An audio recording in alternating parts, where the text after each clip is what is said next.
got our next load. It is 12:45, so been sitting here for 3 hours waiting on a load. They got me one. I have to go up to Cedar Springs, Georgia, which is about 3.5 hours, 200 miles northwest. And this is going up to Carroll Stream, Illinois. So it's about a 1,200 miler. Doesn't have to deliver till Friday at 3 o'clock, 1500.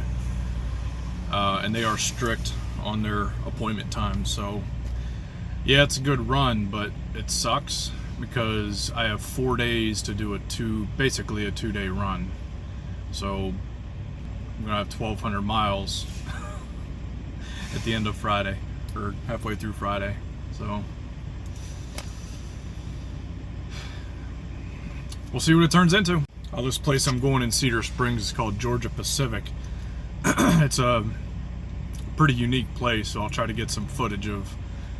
I've been there once before, so I'll try to get some footage of what they look like and what you have to do to pick up there. I'm here at Georgia Pacific in Georgia. So first off, they have you come to this dock, back in, open the doors, and somebody comes out and inspects your trailer. Number one, for cleanliness. Number two, they want to make sure that there's no holes in it. They had me close the door while one of their workers was in the trailer to make sure that there's no sunlight coming through any of the trailers, which would indicate a hole. So past that, now that we're good there. Gotta go in and see where they want me to do with everything, but look at all this. Those are all trees. There's a paper plant. So again, this is Georgia Pacific, and you may be asking yourself, I've heard of that name, but where? Well, next time you go buy printer paper, that's it. Alright, so they told me to bring this empty trailer, drop it in the last 2 rows. So we gotta go around to the right here, back to the last 2 rows, and then go find trailer number 19255. Hook up to that, then go back out to where I was and have them sign off on the load, and then we'll be on our way down the road. So here's the back 2 rows. Of course, the easier side is on this side because you're able to side back, and of course that is all full.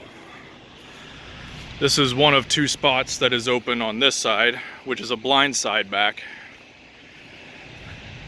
which is pretty tight. That one's not even doable. And then there's another spot over there that's, I mean, the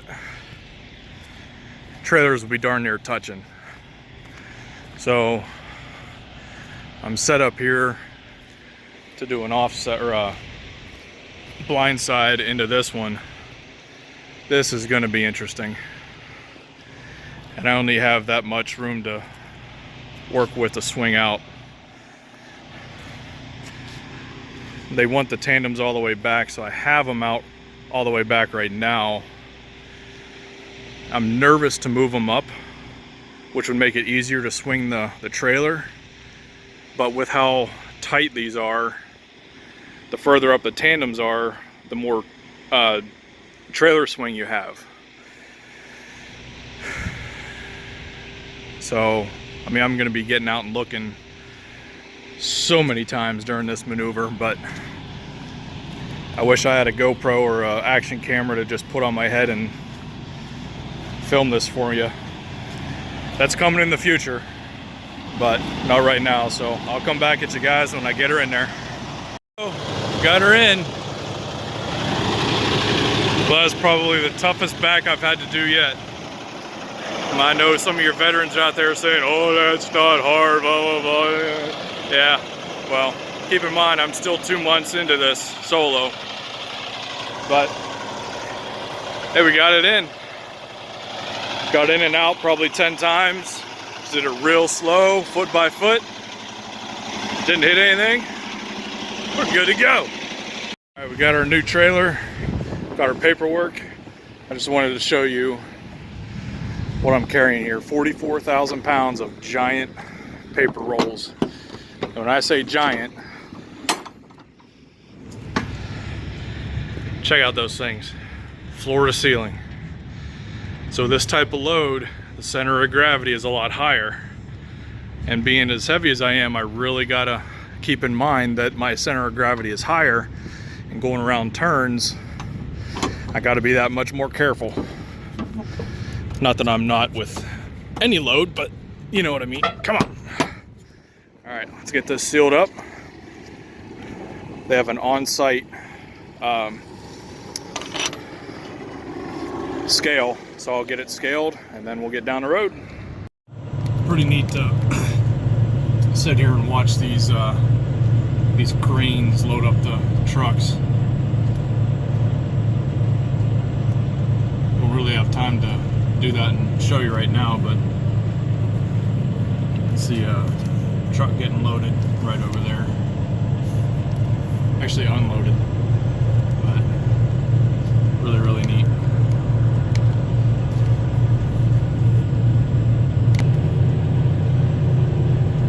Here's a scale we're going to be using, but we can't go on it this direction. I have to go down to this roundabout and turn around and come back the other way. Alright, this is what's called a per axle scale. It only has one digital readout. So in order to make sure that each of my axles are legal, I got to pull onto this thing one axle at a time. And do the math as it goes. Alright, so my steer axle there. You can see the digital readout right there. It's on a little bit of an incline, so I don't think it's going to be 100% accurate, but so I'm 10,300 there. Now I just pull up to where my drive axles are on there as well.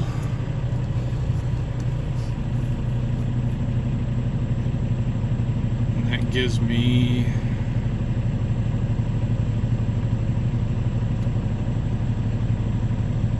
goes back between 41,600 and 41,620. So I'm going to do 41,620. So that's 30,320 on my drives. Then pull up to where my entire truck is on the scale.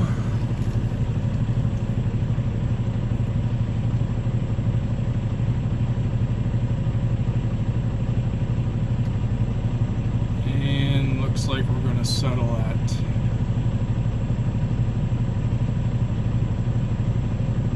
I'm going to say 75,600.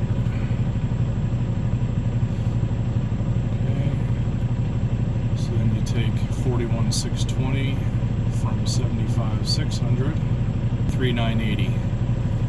So I'm all right. So the Love's showers are down. So I was handed this thing, told to come out here to a shower trailer. Here's the inside. Very tiny. 4 different stalls. Well, that pretty much sucked. I think I got about 5 minutes worth of hot water and then it went so cold I had to shut it off, but oh well, you know, beggars can't be choosers when you're out here on the road. Take what you can get. At least I got a shower, right? So I'm here at Great Dane Trailers in Terre Haute, Indiana. After bobtailing 3.5 hours, 200 miles here.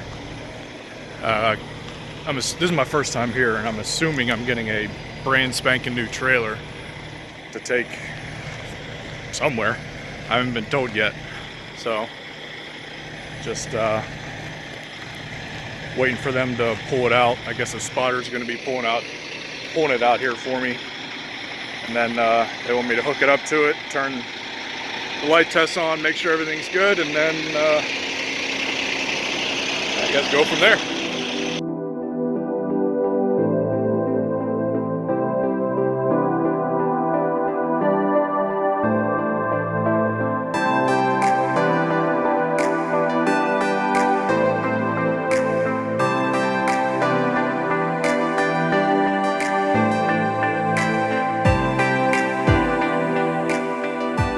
Man, we really do have some of the nicest rigs out on the road. How sweet is that?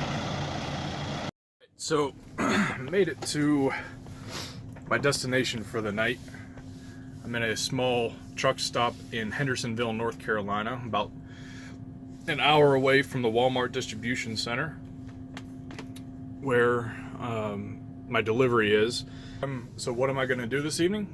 Well, went and got me a Domino's pizza with pepperoni, beef, and bacon. Gonna watch a little bit of TV and work on editing some video for you guys. Buenos dias, people. I just dropped off at Walmart in Shelby, North Carolina. Waiting on, well, I got my next load, but what I'm sitting here waiting on is when they sent me my load information, usually your dispatcher will send you a fuel solution, which is the compliant way to place to get fuel. And for some reason, the last 2 loads, he hasn't included a fuel solution. Well, I'm sitting here on the Walmart parking lot at the distribution center, and I'm at 1/8 of a tank of fuel. The light has come on. Luckily, the closest truck stop is only 38 miles away, which is a Love's. So I sent him what's called a macro 29 as a manual fuel request, asking for that Love's to be sent to me as a fuel solution, so it's compliant for a fuel bonus and this, that, and the other. So just waiting for him to respond. Once he does that, we'll get rolling, get some fuel, get up there to Lexington, North Carolina to Owens Brockway Glass, and get ourselves down to Albany, Georgia. I just arrived here at Owens Brockway in Lexington, North Carolina. Should be a drop and hook, which means I'm just going to drop my empty trailer and pick up a pre-loaded one. That is not the door to go in. First time here. It's like every new shipper or receiver is a new adventure, trying to find, number one, where they're located, the best way for semi-truck to get into their location. Number 2, where you can park. Number 3, where their shipping and receiving office is. Some places are very evident and they're very good at directing drivers where to go with signs. Others, not so much. And I would say that's not it either. I would say the majority of the places we go, it's not very evident. And I think I've only been to one shipper receiver twice, so every other place I'm going, it's brand new to me. So trucking is an adventure. So they're a little bit different here. I have been to another Owens Brockway before, and it was the same thing. They give you this iPad here and directions to follow. It's all automated. English, put your trip number in, which I had that written down from the load information. Then you put your name on it.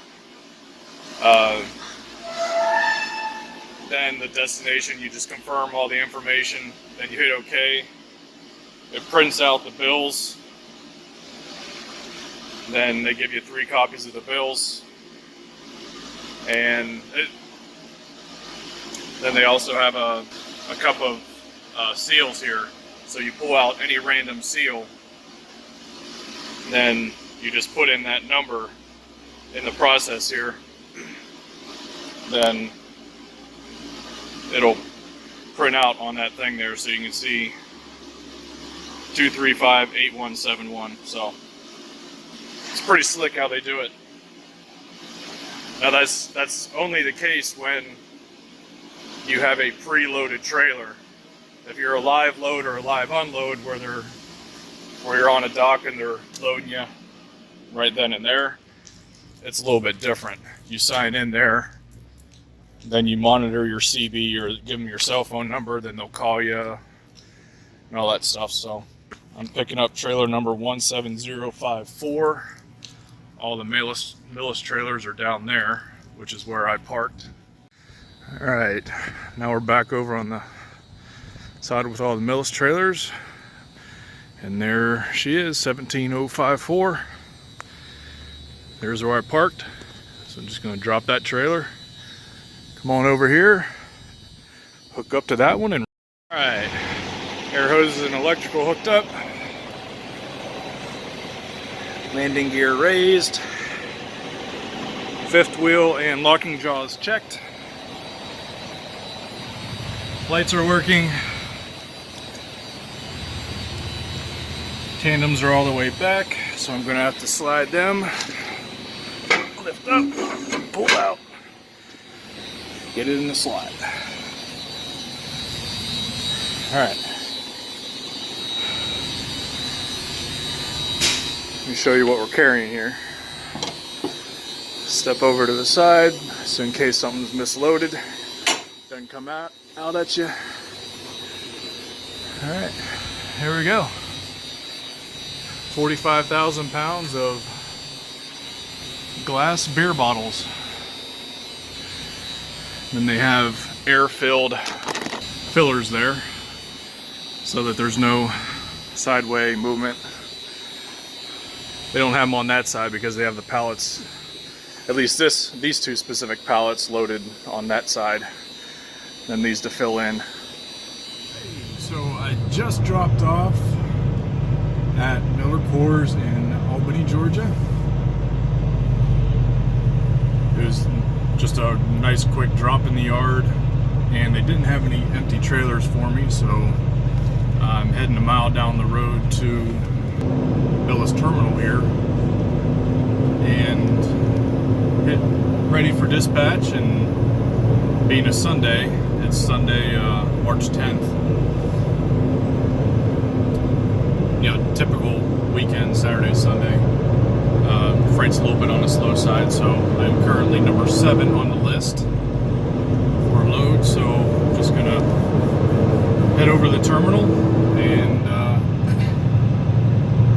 get a little bite to eat or something, and then just see where we're heading next. Well, since I'm 7th on the list, which is gonna take a hot minute to get a load, so figured I'd come down here to the crazy buffet. Just used personal conveyance, which is off-duty driving. Brought the truck down here and parked. Had me a little Chinese buffet lunch.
was that buffet. Man, was that awesome.